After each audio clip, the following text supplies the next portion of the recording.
Yes, good morning everyone. और कैसी रही आप लोगों की संक्रांत? बढ़िया रही? अच्छी रही। अच्छी रही? Yes ma'am. ठीक है, चलिए एडमिट कर लो एक बार। लास्ट लेक्चर में हमने विशेषण पढ़े थे, ठीक है। अब विशेषण का एक्चुअली ना 3 अवस्थाएं और होती है, ठीक है।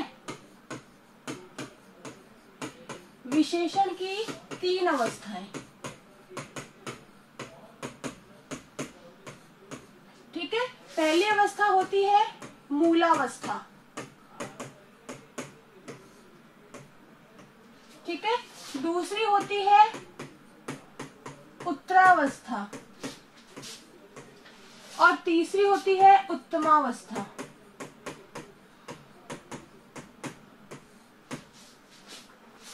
मूलावस्था में क्या बताया जाता है? किसी एक व्यक्ति की सामान्य विशेषता बताई जाती है, ठीक है। कोई भी व्यक्ति हो चाहे कोई भी वस्तु हो, उसकी बताई जाएगी सामान्य विशेषता मूलावस्था में। फिर उत्तरावस्था में क्या होगा? 2 व्यक्तियों या 2 वस्तुओं में तुलना की जाएगी और एक को एक से अधिक अच्छा या बुरा बताया जाएगा, ठीक है। समझ में आया? मूलावस्था में क्या होगा? किसी एक व्यक्ति की सामान्य विशेषता बताई जाएगी, ठीक है। उत्तरावस्था में क्या होगा? 2 व्यक्तियों या 2 वस्तुओं में तुलना की जाएगी और उनमें से एक को अधिक अच्छा या बुरा बताया जाएगा। उत्तमावस्था में क्या होगा? 2 से अधिक या ज्यादा, 2 से अधिक बहुत सारे लोगों में तुलना की जाएगी और उन सब में से एक को अच्छा या बुरा बताया जाएगा। वो व्यक्ति भी हो सकता है, वो वस्तु भी हो सकती है। आई बात समझ में? तीनों अवस्थाएं पहचान में आएगी कि नहीं आएगी? ठीक है। अब इसको हम पहचानेंगे कैसे? जैसे मान लो मैंने लिखा कोमल, ठीक है। क्या लिखा? कोमल। ये इसकी हो गई, ये मुख्य शब्द है, मेन शब्द है, तो ये मूलावस्था हो गई। फिर मैंने इसमें लगा दिया कोमल तर, ठीक है। ये कोमल तर जो है इस कोमल से ज्यादा कोमल है। आई बात समझ में? और फिर उत्तमावस्था में क्या शब्द आ जाएगा? कोमलतम, यानी कि सबसे कोमल जो है ये है, ठीक है। मैंने जैसे मान लो एक उदाहरण दिया कि राम सुंदर है, तो मैं बता रही हूं उदाहरण देके, राम सुंदर है, ठीक है। दूसरा उदाहरण मैंने दिया कि राम मोहन से अधिक सुंदर है, राम मोहन से अधिक, सॉरी अपन यहां पर ये लिखेंगे राम मोहन से सुंदरतर है।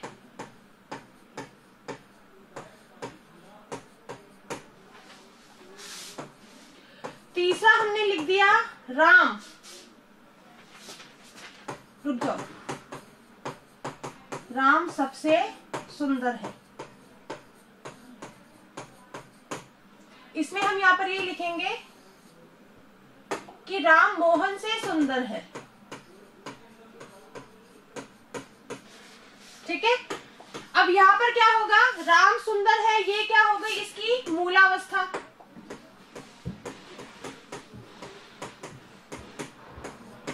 ये उसकी हो गई उत्तरावस्था और ये हो गई उत्तमावस्था,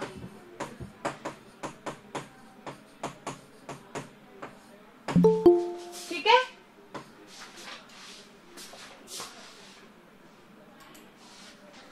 हमने यहां पर क्या किया? मूलावस्था में क्या किया? राम को सुंदर बताया। राम क्या है? सुंदर है।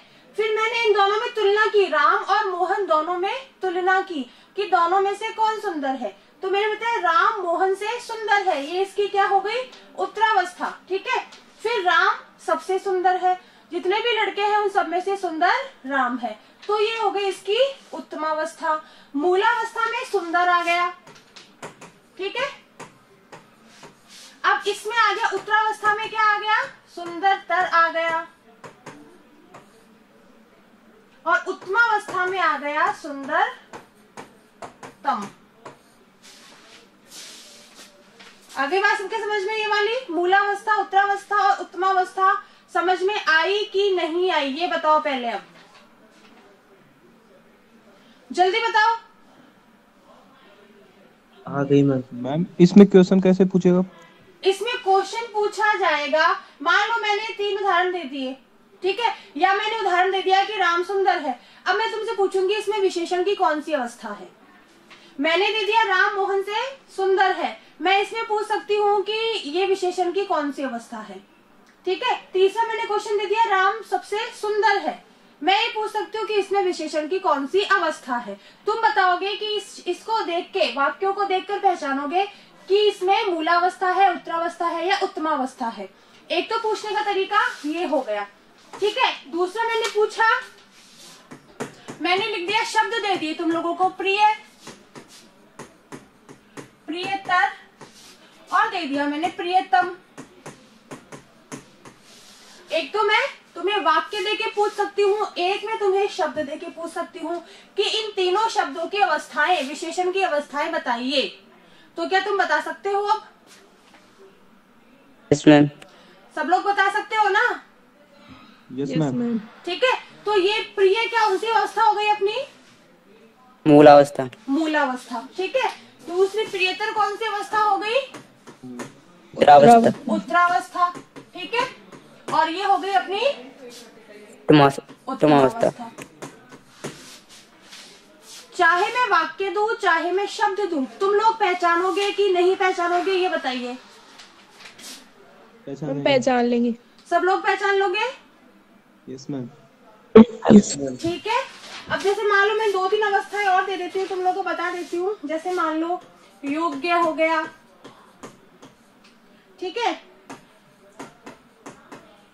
कायर हो गया, निकट हो गया, जटिल हो गया, ऐसे बहुत सारे शब्द, जो भी मतलब जो भी तुम्हारे सामने मूल शब्द आ जाएंगे उनकी हमें उत्तरावस्था और उत्तमावस्था हम यहाँ पर लिख लेंगे। अब सब लोग लिख सकते हो, योग्य का योग्यतर, योग्यतम, कायर का कायरतर, कायरतम, निकट का निकटतर, निकटतम, जटिल का जटिलतर, जटिलतम। आई बात समझ में? ठीक है। ये मान लो जैसे ये योग्य है, ये योग्य व्यक्ति है, उत्तरावस्था में तुलना करेंगे 2 व्यक्तियों में से या 2 वस्तुओं में से, ठीक है, तो वो योग्यतर हो जाएगा। अब यहाँ पर सबसे ज्यादा योग्य कौन है, तो वहां पर योग्यतम हो जाएगा। ऐसे ही हमारे सारे शब्द आ जाएंगे। मैं तुम्हें एग्जाम में ये भी दे सकती हूँ कि विशेषण की 3 अवस्थाओं के, विशेषण की 3 अवस्थाएं किसी भी शब्द से बनाइए या लिखिए। तो तुम्हें अपने आप शब्द लेना है, अपने आप तीनों अवस्थाएं लिखनी है, ठीक है। तीनों तरह से क्वेश्चन दे सकती हूँ, तीनों तरह से तुम्हें आना चाहिए। आ जाएगा सबको? Yes ma'am. ठीक है, चलिए ओके। अब आगे हम चलते हैं प्रविशेषण।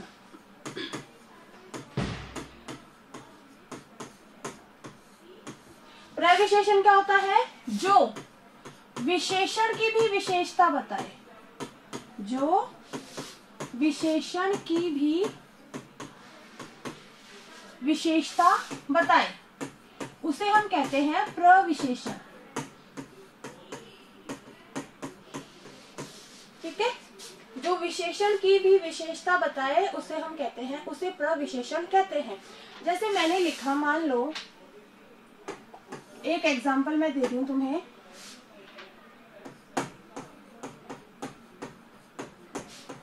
मोहन बहुत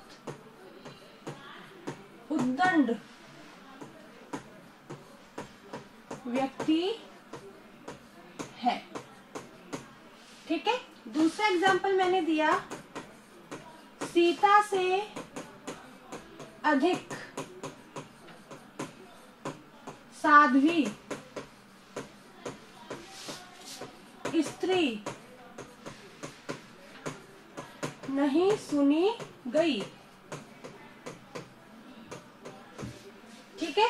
अब प्रविशेषण क्या है? पहले मुझे इस पूरे वाक्य में से ये बताओ कि यहाँ पर विशेषण क्या है और विशेष्य क्या है। फर्स्ट वाक्य में से जल्दी बताओ, कौन बताएगा? उदंड। उदंड उदंड क्या है? विशेषण। विशेषण। विशेषण क्या है? विशेषण। विशेषण, वेरी गुड। ठीक है, उद्दंड हमारा हो गया विशेषण। विशेष्य क्या है? व्यक्ति। विशेष्य व्यक्ति हो गया, बिल्कुल सही, क्योंकि व्यक्ति की विशेषता बताई जा रही है, ये हमारा विशेष्य हो गया। ठीक है, अब प्रविशेषण क्या हो रहा है? जो विशेषण की भी विशेषता बताए। तो इसमें से प्रविशेषण कौन सा शब्द हो गया, कोई बता सकता है? बहुत। बहुत, वेरी गुड। ठीक है, ये बहुत क्या हो गया? प्रविशेषण। आई बात समझ में? क्यों हो गया? क्योंकि ये विशेषण की भी विशेषता बता रहा है। सबको क्लियर हो गई चीज? Yes ma'am. सबको? चलिए ठीक है, अब इसमें समझ में आ गया सबको? आपको देखो, अधिक क्या हो गया? प्रविशेषण। साध्वी क्या हो गया? विशेषण। स्त्री क्या हो गई? विशेष्य। क्लियर? क्लियर सबके? Yes ma'am. ठीक है, चलिए अब हम कुछ क्वेश्चंस पूछ लेती हूँ। मैंने कहा था कि मैं क्वेश्चंस पूछूंगी विशेषण और क्रिया, जो हमारे 2 चैप्टर क्लियर मतलब कंप्लीट हो चुके हैं। एक बात सब लोग ध्यान रखना, ये आपका वर्क जो है वो कॉपी में भी होना चाहिए सारा। तुम्हारे पास क्वेश्चन हमेशा ध्यान रखना, क्वेश्चन ग्रामर के परिभाषा भी पूछी जा सकती है और वाक्य से भी पूछा जा सकता है, वाक्य देकर भी, एग्जाम्पल देकर भी पूछा जा सकता है। इसमें कौन सा विशेषण है, विशेषण का नाम बताकर इसकी परिभाषा लिखिए। ठीक है, और एक बात है कि क्वेश्चन हमेशा आएगा कि क्रिया को उदाहरण सहित स्पष्ट कीजिए। तो क्रिया की परिभाषा के साथ साथ आपको एक उसका एग्जाम्पल भी याद करना, उसका उदाहरण भी एक याद करना है। और मान लो अगर ऐसा भी क्वेश्चन आ सकता है, उदाहरण ना पूछा जाए, सिर्फ ये लिख दिया जाए विशेषण को स्पष्ट कीजिए, क्रिया को समझाइए। ठीक है, उसमें हम कैसे लिखेंगे आंसर? क्रिया की पूरी परिभाषा लिखकर उसका उदाहरण देना बहुत जरूरी है, क्योंकि बिना उदाहरण के ग्रामर नहीं समझी जा सकती। ठीक है, अगर आप लोग एग्जाम में उदाहरण नहीं दोगे तो आपका आधा नंबर कट जाएगा, इसलिए ध्यान रखना। और ग्रामर की खासियत क्या है? अगर तुम पूरी की पूरी मतलब सही लिखते हो, ठीक है ना, पूरी उसकी परिभाषा सही लिखते हो, एग्जाम्पल सही लिखते हो, तो अगर वहां पर मात्राओं की थोड़ी बहुत मिस्टेक है तो उसके नंबर नहीं कटेंगे। ठीक है, अब जैसे मान लो मैंने क्वेश्चन तुमको दिया, वह सवेरे दौड़ लिया करता है। वह सवेरे दौड़ लिया करता है। अब मुझे बताओ कि इसमें कौन सी क्रिया है? मुझे ये बताओ इस वाक्य में कौन सी क्रिया है? जल्दी बताओ फटाफट से सोच के।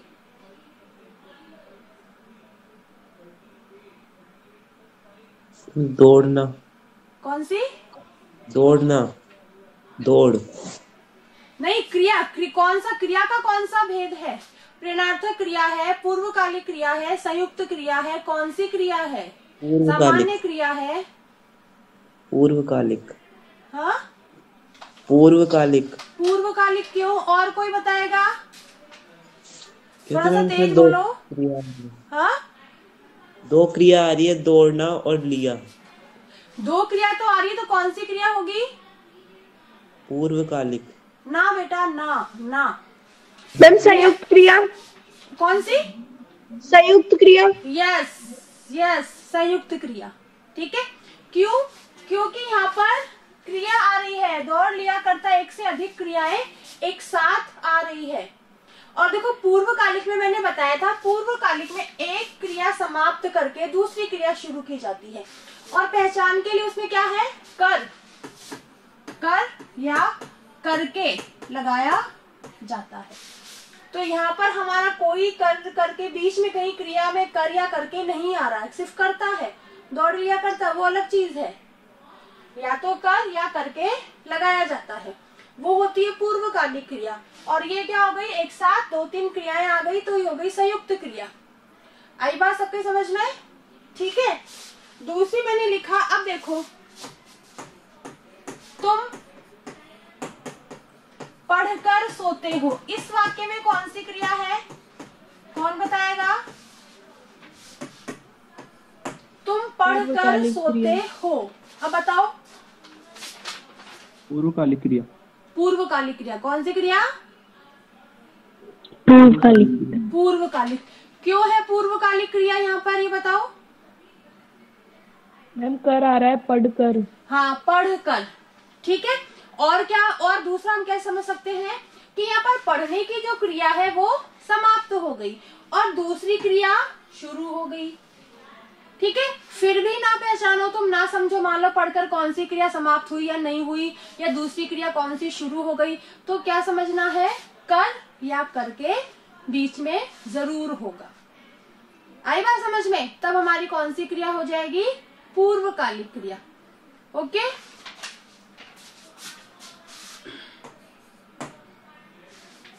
अब मैंने यहाँ पर लिखा घुड़सवार ने।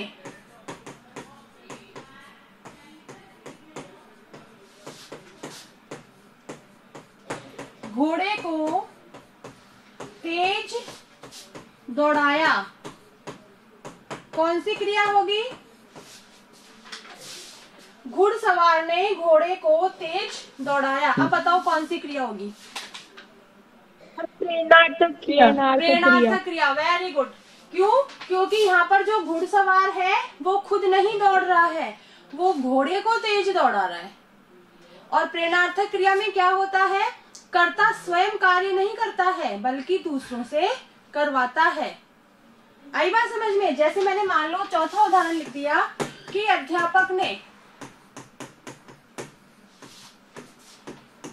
चपरासी से कुर्सी उठवाई। ठीक है। क्रिया कौन सी हो गई? प्रेरणार्थक क्रिया। प्रेरणार्थक क्रिया। क्यों हो गई? क्योंकि यहाँ पर अध्यापक खुद काम नहीं कर रहा है बल्कि चपरासी से करवा रहा है, तो ये प्रेरणार्थक क्रिया हो गई।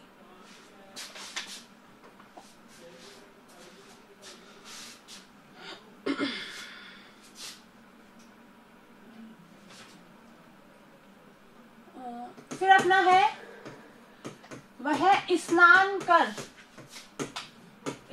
करके भोजन करता है।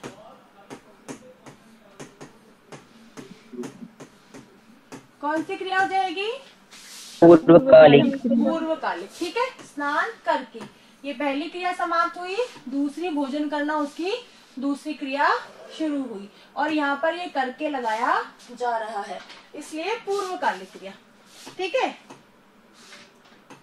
मैंने लिखा यह लड़का कल अनुपस्थित था।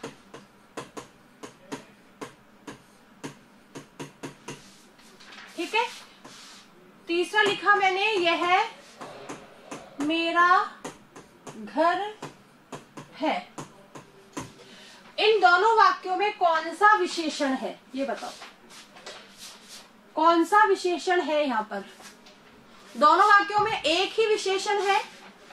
ठीक है, पर वो कौन सा है ये बताओ, कोई बता सकता है? मैम यह विशेषण है, पर नाम क्या है विशेषण का? कौन सा भेद है?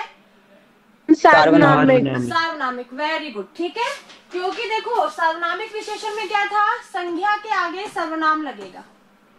ठीक है, सॉरी, ये संज्ञा के आगे ये सर्वनाम लगेगा। आई बात समझ में? ये संज्ञा है, इसके आगे यह सर्वनाम है, घर के आगे और दो सर्वनाम है, और फिर संकेत किया जा रहा है कि ये मेरा घर है और ये लड़का कल अनुपस्थित था, इसलिए ये सार्वनामिक विशेषण हो गए। Very good. चलिए चौथा मैंने लिखा मोहन एक उदार व्यक्ति है। कौन सा विशेषण है? गुणवाचक। कौन सा? गुणवाचक। गुणवाचक। Very good. ठीक है, ये आपका हो गया गुणवाचक विशेषण, ये आपका हो गया सार्वनामिक विशेषण। ठीक है, गुणवाचक क्यों हो गया? क्योंकि इस व्यक्ति की विशेषता क्या है? उदार, ये उसका गुण हो गया। ठीक है, मैंने मान लो दूसरा उदाहरण लिख दिया, रावण दुष्ट राक्षस था। रावण दुष्ट राक्षस था। कौन सा उदाहरण, कौन सा गुण विशेषण हो गया? गुणवाचक। गुणवाचक। गुणवाचक, ठीक है, क्योंकि ये इस संज्ञा की विशेषता है। संज्ञा और विशेष्य ध्यान रखना एक ही है, जिसकी विशेषता बताई जा रही है यहाँ पर। ये राक्षस भी क्या है? संज्ञा है, ठीक है, और ये विशेष्य भी है। तो ये राक्षस क्या है? दुष्ट, ठीक है। तो ये आपका हो गया गुणवाचक विशेषण। चलिए अगला देखते हैं। मैंने लिखा उदाहरण, इस कैन में 4 लीटर दूध आता है। निश्चित परिणामवाचक विशेषण। निश्चित परिमाणवाचक परिमाणवाचक विशेषण, वेरी गुड, ठीक है। निश्चित परिमाणवाचक विशेषण, क्यों? क्योंकि हमारे सामने निश्चित मात्रा आ गई है, और परिमाण है क्योंकि इसकी नाप है, इसकी नाप है 3 लीटर, मतलब लीटर से नाप के दूध दिया जाता है, ठीक है।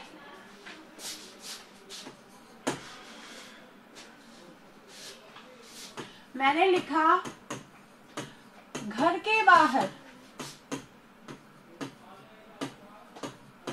बहुत से व्यक्ति खड़े हैं। बहुत से व्यक्ति खड़े हैं। अब बताओ। नॉन संख्यावाचक, अनिश्चित संख्यावाचक। अनिश्चित संख्यावाचक, वेरी गुड वेरी गुड, ठीक है, बिल्कुल सही है। अनिश्चित संख्यावाचक, ठीक है। सबको समझ में आ गया ना कि ये क्यों है अनिश्चित संख्यावाचक? Yes ma'am. मैंने लिखा दुर्घटना में सैकड़ों लोग मारे गए। बताओ। मैम निश्चित संख्यावाचक। मेरे को पता था, अनिश्चित संख्यावाचक कि तुम लोग सब लोग इसको निश्चित बोलोगे। सैकड़ों तुमने अनिश्चित है, देख लिया। अनिश्चित है। मैम अनिश्चित है। अनिश्चित है, लेकिन यहाँ पर क्या है? सैकड़ों मतलब पता नहीं कितने सौ, वो 200 थे, वो 300 थे, वो 400 थे। एक अनुमान लगाया गया है यहाँ पर कि दुर्घटना में सैकड़ों लोग मारे गए, ठीक है। वो सैकड़ों 500 भी हो सकते हैं, 600 भी हो सकते हैं, 200 भी हो सकते हैं, 100 भी हो सकते हैं। हमारे पास निश्चित रूप से नहीं दे रखा है। जिन्होंने निश्चित बताया वेरी गुड, ठीक है, कोई दिक्कत नहीं, कंफ्यूजन हो जाता है, इसीलिए मैंने ये वाला तुम्हें उदाहरण दिया कि अगर आगे से तुम्हारे पास ऐसा कोई क्वेश्चन आए तो तुम ध्यान रखना। एक और एग्जांपल देती हूँ कि इस भवन के निर्माण में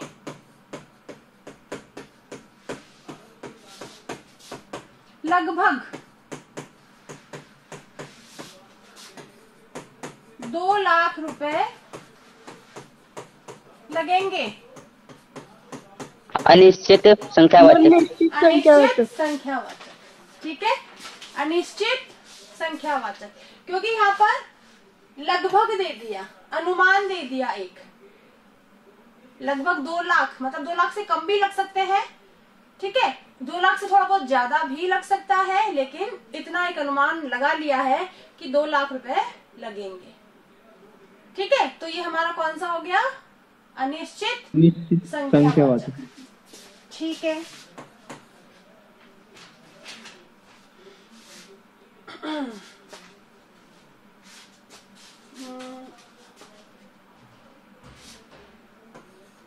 एक लास्ट, उस अत्यंत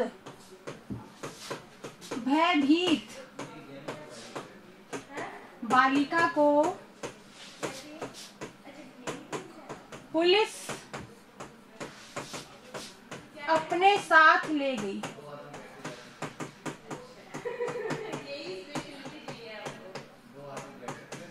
ठीक है, अब मुझे ये बताओ कि क्या यहाँ पर तुमको प्रविशेषण कहीं दिखाई दे रहा है, और दिखाई दे रहा है तो वो कौन सा शब्द है? अत्यंत। हाँ, तुम्हारा बेटा आवाज, आयुष तुम्हारी आवाज बहुत कम। अत्यंत। अत्यंत, वेरी गुड, ठीक है। ये आपका हो गया प्रविशेषण, ये हो गया विशेषण और ये हो गया विशेष्य। चलिए, सबको समझ में आ गया? क्रिया और विशेषण सबके क्लियर हो गई? Yes ma'am. क्रिया Yes, विशेषण, विशेषण के चारों भेद, दो भेदों के जो दो भेद हैं संख्यावाचक अनिश्चित और निश्चित, ठीक है, ये दोनों प्रविशेषण सब समझ में आ गया सबको? Yes ma'am. ठीक है Yes, भैया, ma'am. Bye everyone. Yes ma'am.